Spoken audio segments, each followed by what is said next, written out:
Okay, good morning. So, ngayon nagpunta tayo sa ating site sa may Mawing Subdivision.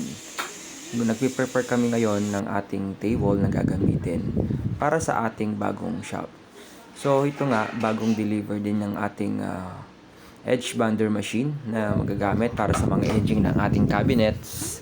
Yan yung mga tables na prepare natin kasi dapat Monday mag-start na ulit tayo sa bagong production. So ito yung ating bagong production line na ating binuo. Ito yung machine na intended para sa kanila. So ito naman yung table na gagamitin natin para sa ating assembly. Yan. So dito sa area na to, yun yung edge bond machine table. So isa pang mesa na ginagawa at ilalagay dito sa area na ito para sa discussion naman during the meeting. See you!